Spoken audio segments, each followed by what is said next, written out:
Ô, jogador, tem um empresário que chama Diego Fernandes, ele falou que tem um grupo de investidores que quer sentar com o Casares para resolver o problema das dívidas do São Paulo. Segundo ele, né? O que você acha, e que se você concorda, Sim. do São Paulo virar SAF ou não? Eu acho que é um caminho sem volta, Miller. Hã? Eu acho que é um caminho sem volta a SAF no futebol. Então, eu acho que falando de São Paulo, o que você acha? Eu acho que é o caminho sem volta. Eu acho que o São Paulo tem que Virar SAF. virar SAF, porque quando você passa a prestar conta, o teu comprometimento ele é diferente com a instituição. Sim. Então a SAF nada mais é que isso, uma administração profissional. Todos precisam prestar conta. Todos precisam atingir metas. Vai matar aquele sistema já caduco há 50 anos. Entendeu? Eu acho que, por isso que eu falo que é um caminho sem volta, assim. Eu acho que todos não, porque a gente vê... Palmeiras e Flamengo nadando de braçada, sem cessar. O Palmeiras e o Flamengo nadando de braçada e guardadas as proporções pelo potencial Crefisa, Leila, de certa forma até ter um olhar como SAF, assim, não é uma SAF, mas acho que tem um olhar Sistema administrativo nesse sentido, assim. O Fluminense partiu para esse caminho. Já foi aprovado. O Fluminense partiu para esse caminho. O Vasco, agora acho que o importe de 80 milhões da Crefisa, também pode ser que dê uma recuperada e dê uma respirada. Dinheiro é dinheiro, né? E o São Paulo, da forma que está indo, né? E a gente vê cada ano e cada mês e cada momento, né? A dívida do São Paulo ela vai aumentando, assim. Mais de 1 bi. Ela vai aumentando. Então, assim, a gente brinca e fala sério, obviamente, e aí esse assunto é um assunto sério. Há quanto tempo a gente fala e repercute a dívida do Corinthians na mídia? Mais de 10 anos. Então, às vezes a gente fala porque é um assunto sério, porque o Corinthians engaja, mas o São Paulo não está atrás, irmão. O São Paulo não está atrás. Não está atrás do Corinthians? O São Paulo não está atrás, cara. Se você pegar a dívida do São Paulo... 1 bi de dívida é muita coisa. Sabe? E assim, voltando a falar rapidamente de base, você precisa, obviamente, fazer um equilíbrio, que é um time com experiência, mas você precisa dar espaço para a base. A base que vai sanar parte de uma saúde financeira ruim. Então a base você tem que olhar com muito carinho. E aí, recentemente, o São Paulo vende 4 jogadores da base por preço de banana, cara. Cara, eu vou falar com propriedade, o São Paulino que está acompanhando vai me entender. Eu sou cria da base do São Paulo. Eu fui vendido por 32 milhões de dólares na época. Lembro. O São Paulo vendeu 3 jogadores aí, eu acho que nem por isso, pô. Os 3 não chegaram a 20. Pô, o São Paulo vendeu 3 jogadores da base por preço de banana, cara. Ou seja, foi uma venda no desespero. Sabe? O Lucas, eu não sei mais ou menos quanto o Lucas foi vendido. O Lucas também foi vendido muito bem. Então teve vários jogadores da base do São Paulo, que na época o São Paulo vendia bem os jogadores da base. Essas vendas foram no desespero. Cara, mas o desespero, porque a dívida ela tá sinistra, chega alguém e fala assim, eu tenho X milhões para dar e vou pegar. O comprador não vai valorizar o produto. E esse valor que o São Paulo recebe desses jogadores da base que foram vendidos, nem sempre é 100% no clube. Não tapa o buraco, pô. Não vai tapar o buraco. Vai pagar... Nem passa no buraco. Vai pagar alguns meses de salário dos jogadores para ficar nesse braço só do salário, porque são várias coisas que envolve, obviamente, uma administração de clube, mas vai pagar ali parte do salário e acabou, pô. Acabou. Sabe por que eu tô falando desse empresário, o Diego Fernandes? Eu não vi isso aí, não vou pesquisar isso aí. Eu tô falando dele porque ele que trouxe o Ancelotti. É verdade, isso é fato. O empresário é o menino Diego. Ele trouxe o Ancelotti para a seleção. Sim. Ele é um grande São Paulino. Sim. E não teve o jogo lá o jogo da Libertadores, da LDU? Eu tava no camarote lá. Sim, e ele falou? Eu tava com ele. Ele falou assim, eu tenho um grupo de empresários são paulinos que querem reunir com o presidente Casares para pagar a dívida do clube, ou seja, sim, consequentemente transformar o clube em SAF. Sim. Como se o Casares não... Você não tem essa informação se o Casares quer ou não. Aí já é uma outra coisa. Já não sei se o Casares vai sentar com ele, conversar... e etc. Acho que tudo que é pro bem do clube. Eu parto do princípio. Eu acho bom. Eu parto do princípio vamos tentar se colocar no lugar do Casares. Tem um grupo que quer botar um dinheiro lá. Faz o levantamento de que grupo. Que grupo que é esse aí? A Origem? Tem fundo de verdade nisso daí? Tem cacique para para pagar a dívida do São Paulo, vai averiguar o grupo. Vai atrás e senta e ouve e você toma decisão. Para isso você é o presidente, para você tomar a decisão certa ou errada, mas o presidente está aí para isso, para tomar esse tipo de decisão. Mas se alguém se coloca à disposição, né, para ajudar o clube financeiramente... Ele citou que tem até um banqueiro que... Então, se tem essa disposição, vai. Porque não custa nada reunir. Não custa nada reunir e ouvir, mas hoje a gente sabe, né, Miller, que hoje... Muita gente fala muita coisa, mas no fundo quer ali o corte, quer ali o engajamento ali, mas, cara, no fundo não vai resolver nada. Mas como é um assunto extremamente delicado, porque estamos falando de uma saúde financeira de um clube gigante como o São Paulo, faz um levantamento. Quem são essas pessoas que querem investir no São Paulo? Tem fundo de verdade, tem crédito para isso. Hoje é difícil você fazer um levantamento? É fácil. Não, hoje é fácil. Hoje é mais fácil, com rede social, etc. Então, acho... Hoje tem empresas que faz esse... A tal da auditoria, não sei. Fazem esse levantamento aí. Eu acho que não custa nada sentar, conversar e ver. Vocês estão... Beleza? Vocês querem fazer SAF aqui? Querem pagar a dívida do clube? Mas eu acho que é um caminho que não... Entendeu? Você sabe muito bem que nenhum empresário vai chegar em clube, qualquer clube, seja São Paulo, Corinthians, Santos, colocar 2 bi lá, virar as costas e ir embora. Não. Isso não existe. Não, mas ninguém arrasa dinheiro, né? Para com isso. Ninguém bota pra... não, daqui e deixa eu continuar mandando.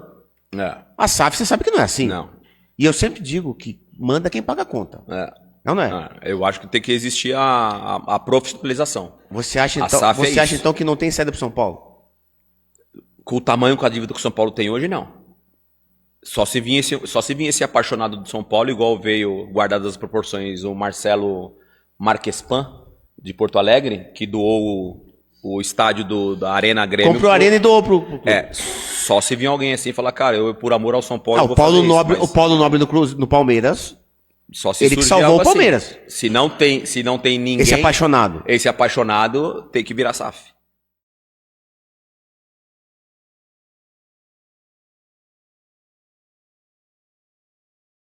Pausa de 5 segundos para pedir a sua ajuda ao nosso canal com o seu like e se inscrever se ainda não for um inscrito. O Arnaldo falou a seguinte frase: o São Paulo está fora do baralho nessa disputa aí. Não, pelo São Paulo, o São Paulo de hoje está muito mal, né? Tá esfarelando, tá esfarelando, tá, enfim, sumindo no campeonato. Tá muito melancólico ver o jogo do São Paulo, a coletiva do Crespo, a animação da torcida. A torcida largou de vez e xingou o time, né? Coisa que não tinha acontecido até então. Tava xingando o Casares, xingando o Belmonte, xingando o Rui Costa, xingava um ou outro jogador. Aí agora já foi time sem vergonha lá no jogo contra o Mirassol. Só que, como a gente estava vendo a tabela agora, são 2 vitórias que a gente não espera. O São Paulo... Hoje, se o São Paulo jogar hoje, eu não vou colocar o São Paulo como favorito contra quase ninguém. Mas se arranja uma vitória, tem uma segunda vitória, volta pro baralho. O campeonato está muito apertado, especialmente, de novo, se o G6 virar G8. Se depender de entrar no G6, o São Paulo eu realmente acho que não entra. Agora, o G6 virando G8 abre o baralho para muita gente.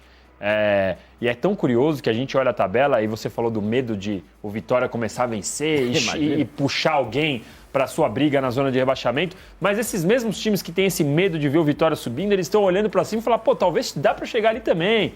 O campeonato está muito aberto nessa parte da tabela ainda. Agora, o Danilo falou que o São Paulo está esfarelando. Aliás, você falou, Arnaldo, e o Danilo falou também. Repetia. Que o São Paulo está esfarelando, nesse momento é difícil imaginar que possa reagir. Porém, ele não contou com o fato de que ontem foi anunciada uma intervenção no São Paulo Futebol Clube. O presidente vai despachar direto do CT da Barra Funda e vai trazer com ele o Márcio Carlomagno, que é a figura lá que é o principal aliado dele ali e tal, dentro da estrutura do Morumbi. O cargo dele é superintendente, né? Superintendente de futebol. Então, chega o Casares para despachar agora na Barra Funda. Para além disso, ainda prometeu aumentar o bicho caso o São Paulo vá para a Libertadores. E no meio disso tudo, surgem histórias aí que está devendo salário, devendo direitos de imagem, enfim. Muita coisa, Arnaldo, nessa segunda-feira de São Paulina. Terça? Hoje terça. Bom, vamos começar pela última coisa, o dever direito de imagem. Isso acontece desde que o Casares assumiu com esse comando do futebol, desde o primeiro mês. O São Paulo sempre joga com os 2 meses de atrasos de direito de imagem e depois no terceiro mês ele quita um e fica devendo 2 até chegar ao final do ano, quando ele normalmente paga 2 parcelas e zera para o ano seguinte. Isso está assim no título da Copa do Brasil, na sequência de vitórias com o Crespo, está assim desde o início. É completamente esdrúxulo, mas é assim que esse time é governado, que esse clube é governado desde 2021, para vocês terem uma ideia. Então não é novidade. Não é por conta disso que o São Paulo perdeu. Isso ajuda? Evidentemente não. Mas isso existe no São Paulo. É o modus, é o fluxo de caixa desse clube maravilhoso. Então essa notícia, para mim, não é novidade, não me surpreende. Ela surge sempre quando o time joga mal 2 vezes seguidas ou perde 2 vezes. É o caso. Agora, tirando o resto, a intervenção é muito mais um outro capítulo da disputa absurda política que vem acontecendo no São Paulo e que, de certa forma, respinga no campo, né? Então, assim, essa intervenção, essa presença do presidente com o seu superintendente no departamento de futebol no frigir dos ovos, uma atitude que pressiona e encurrala o Carlos Belmonte, que é o responsável pelo futebol hoje. Mas o Casares é aquele chefe, você já viveu com alguns, Tironi, não sei se o Danilo viveu com alguns do mesmo perfil. Sabe, Danilo, aquele chefe que não demite ninguém, que tem medo de demitir, que tem medo do confronto e que vai tentando encurralar o funcionário até que ele exploda e peça a ele a demissão. Sabe como é que é? Uhum. Tem muita... Você conhece? Conheço. Conhece, né? Então, esse é o perfil do Casares e é o que ele está fazendo. E o que isso tem a ver com o time? Para mim é pior. É muito cacique para pouco índio, você entende? Uhum. Aquele ditado preconceituoso. Então, essa situação, para mim, ela não tem essa intervenção, a possibilidade dela ter algum fruto positivo, para mim, ela é mínima. E ela pode acarretar mais coisas negativas, na minha visão. Mais divisão, mais gente querendo mandar, mais... né? E jogador de futebol, ele é um sujeito sempre desconfiado, né? Para ele ganhar a confiança de alguém, para alguém ganhar a confiança dele, demanda um certo tempo. Não vai ser agora que o Casares despachando lá com o Carlos Magno vão ganhar a confiança de um grupo de jogadores que perdeu o elan, o brilho nos olhos. E assim, eu não vejo nenhuma teoria da conspiração nisso. Muita gente está falando, depois da eliminação da Libertadores. Eu falei no Posse de Bola, que o São Paulo há muito tempo não é o time brasileiro dominante na Libertadores. Agora, uma coisa continua sendo fato. O São Paulo é o clube brasileiro que mais se envolve com a Libertadores e que mais tem sequelas com eliminação de Libertadores ao longo da sua história, desde 1994. Sempre é um luto difícil de passar. E dessa vez aconteceram 2 lutos, 2 enterros. Porque o segundo foi a derrota para o Palmeiras do jeito que foi, quando o time esboçava uma reação. Porque nós vamos combinar. O que o São Paulo fez em Fortaleza, pós-eliminação de Libertadores, e fez contra o Palmeiras até o Vitor Roque fazer o primeiro gol, ou seja, até os 20 do segundo tempo, não é de um time que esfarelava na época, certo? Sim. Depois daquilo, foram 2 jogos e o time esfarelou. E aí o Crespo se perdeu, os principais jogadores não respondem mais, agora os zagueiros estão falhando, o goleiro está inseguro, o outro... O que acontece numa fase péssima de um time. E talvez a principal coisa que envolve esses jogadores do São Paulo, e insisto, o elenco do São Paulo é fraco e velho, isso para mim está escrito. O elenco do São Paulo não teve investimento nessa janela como teve o Vasco, por exemplo, o Fluminense ou qualquer outro concorrente, o Santos, pode botar exceto o Mirassol. outro, a não ser o Corinthians, ou o Mirassol, tal. O elenco do São Paulo, eu acho que esses jogadores, eles não veem perspectiva para 2026. Nós não estaremos na Libertadores, nós não estaremos não sei o que lá. Aqui os caras estão brigando pelo poder. Não sei o que lá. O técnico já não é mais uma novidade. Mas aí, né, Tironi, eu acho o seguinte: o torcedor se desmobilizou, não vai mais, não tem jogo mais no Morumbi. Vai vendo, cara. Né? Só que eu acho que um time desse, com esse perfil, com esses jogadores, com essa folha de pagamento, com essa experiência, os jogadores têm que dar uma mínima resposta, né?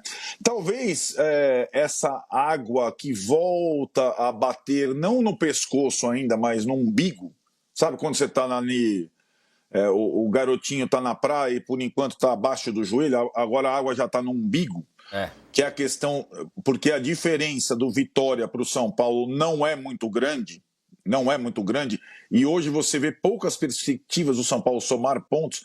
Talvez essa água no umbigo faça o time se mobilizar minimamente depois. Porque se tem uma coisa, além da Libertadores, que mobiliza o São Paulino, é a luta contra rebaixamento. É o que restou, né? É o time que não caiu, né?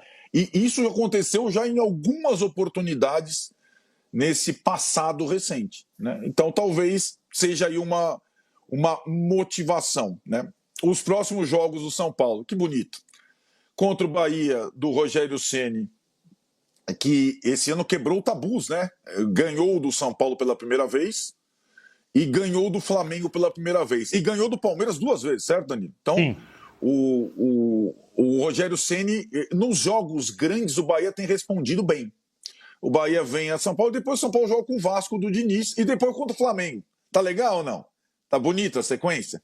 Então, até jogar contra o Bragantino na Vila, são esses jogos aí. Bahia, Vasco em São Januário, que o São Paulo nunca costuma jogar bem, e o Flamengo também na Vila. Não tem nenhum jogador desse, basicamente, não tem, né?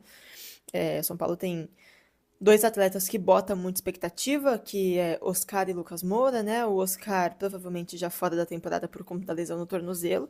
E o Lucas Moura, gente, infelizmente ainda não conseguiu engatar, não conseguiu voltar a apresentar o seu futebol. Ontem também não faz um bom jogo, né? O time inteiro muito mal, mas se espera muito desses caras, né? E o Lucas, infelizmente, não fez um bom jogo. Acho que eu sinto ele, assim, muito sem confiança ainda. Não sei se é medo a palavra, mas é complicado mesmo, né? Um jogador que já tem uma certa idade, mas também ainda tem um futuro pela frente, ainda tem um período para jogar, e aí uma lesão tão séria, e essa demora para entender o que fazer com a lesão, aí você acho que fica um pouco traumatizado, sabe? Aí o Lucas, ele não consegue fornecer ao São Paulo as principais características dele, né? Um arranque, enfim. E aí acaba que não se destaca, não corresponde à expectativa que as pessoas têm em cima dele. Então, assim, cara, do jogo, realmente, novamente pra mim, o que dá pra destacar é o Rafael. Pra mim, independentemente de ter tomado os 3 gols, ele é um jogador que, pra mim, é o melhor jogador de São Paulo em 2025, fez a diferença em vários jogos e em muitos momentos nessa fase difícil, tá impedindo o São Paulo de sair derrotado por placares piores. Então, o Rafael, pra mim, segue sendo uma boa notícia. Sigo gostando muito do Marcos Antônio. Quando ele avança também é um jogador perigoso, mas é que nessa fase também não adianta você avançar se ninguém lá na frente consegue fazer gol, basicamente, né? O Tapia é muito esforçado, mas também não consegue resolver sozinho. Então, de fato, é bem desesperador, porque nada funciona, nada dá certo, tá tudo bem ruim mesmo. O São Paulo não consegue atacar, não consegue comandar o jogo no meio, não consegue defender, e sobra tudo no Rafael, que também não vai fazer milagre e salvar o time toda hora, né? Então, assim, muito ruim. Tô falando mais do mesmo aqui, gente, porque parece que todos os meus pós-jogos aqui do YouTube desde que eu fiz são iguais, né? Fala as mesmas coisas, porque nada muda. Só que, de fato, esse pra mim foi o pior. O São Paulo ficou na roda. O Mirassol colocou o São Paulo na roda. Vergonhoso, assim, sabe? Cara, desesperador. A maneira como o Mirassol conseguia roubar a bola na defesa do São Paulo e... Desculpa. No ataque do São Paulo ali, conseguia sair tocando e atacar o Mirassol, sabe? Assim, tipo... Sinto também os jogadores meio perdidos nesse momento, também tentando se salvar dessa situação que o São Paulo tá, sabe? Tentando sobreviver, digamos assim, mas tá difícil, cara, tá difícil. E aí, sendo muito sincera, assim, quando a gente vê as notícias dessa segunda também, o desânimo fica maior ainda. Eu, sinceramente, acho que tudo que está acontecendo é um reflexo de um clube que hoje não pensa no futebol, só pensa em política, e isso é curioso porque se falou que o São Paulo ia parar de falar de política pelo menos até maio ou março do ano que vem, não lembro agora, não vou pesquisar, tô falando a verdade aqui, mas um dos 2 meses do ano que vem. Mas isso não está sendo feito, isso é fato, né? As pessoas vão negar, mas isso não está sendo feito. O foco é total político e isso acaba refletindo no campo. Os jogadores sentem essa bagunça que é o São Paulo, sabe? E aí agora a solução, então, para resolver os problemas do futebol de São Paulo é o Márcio Carlomagno, né, superintendente do São Paulo na Barra Funda. Eu, sinceramente, não consigo entender o que isso agrega nessa fase atual. Então, para mim, também parece ser assim um movimento muito mais interno do que, de fato, pensando no futebol do clube.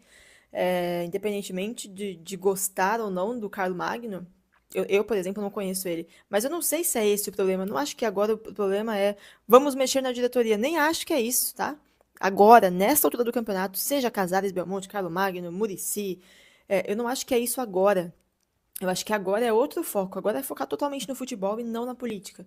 Mas não é isso que a gente está vendo, principalmente com as notícias de hoje, né? E acho que é reflexo, gente. O campo é reflexo de um clube totalmente bagunçado e um torcedor totalmente largado, basicamente, totalmente abandonado. Ontem eu até fiquei pensando, né? Essa gestão do São Paulo, ela se orgulha muito e sempre exalta o fato que conseguiu fazer o torcedor voltar a se orgulhar de torcer para o São Paulo, enfim. E bom, não, já perdeu. Se esse era a grande conquista, acabou. Porque o torcedor já não tá mais aguentando, já tá entendendo tudo, né? Porque o torcedor também não é burro de ver tudo isso acontecendo. E já não tem mais paciência com absolutamente ninguém de dentro do São Paulo nesse momento, seja jogador, comissão, diretoria.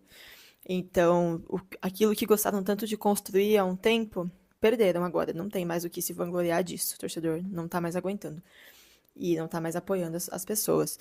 E aí o torcedor... sendo feito ali de toda essa situação largado, basicamente, na minha opinião, né? Largado, tudo uma bagunça, a transparência que a gente espera, acho que ainda não alcançou um nível máximo, né? A gente teve hoje a notícia de direitos de imagem atrasado, e aí, muitas vezes, nunca é bem assim, né? Sempre tem um porém. Às vezes é só isso mesmo, tá atrasado, e beleza. Vamos pagar, e é isso. Mas sempre tem um porém, sempre tem alguma coisa para acrescentar, né? Enfim, situação ruim, gente. E eu acho que vai piorar, tá? Eu acho que vai piorar, sendo muito sincera.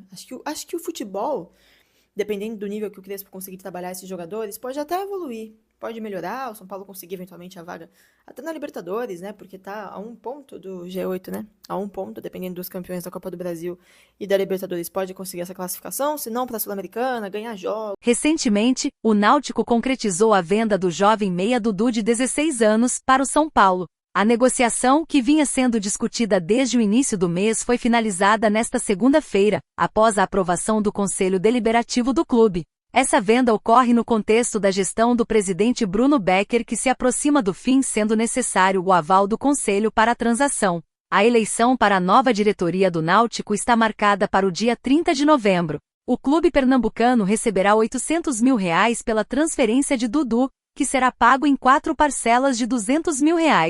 Importante destacar que o Náutico também manteve 20% dos direitos econômicos do atleta, que anteriormente possuía 70% desses direitos. Dudu, que completará 17 anos em novembro, foi integrado ao elenco profissional do Náutico após se destacar no Sub-17.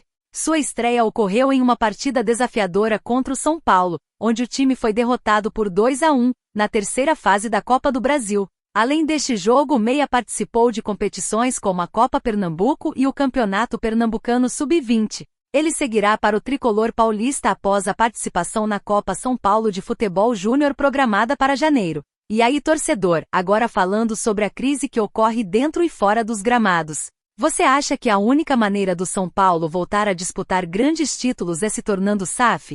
Deixe a sua opinião abaixo nos comentários, deixe também o seu like, vamos viralizar esse vídeo para que ele chegue até a diretoria do tricolor, para que Casares e os demais dirigentes saibam o que pensam o torcedor.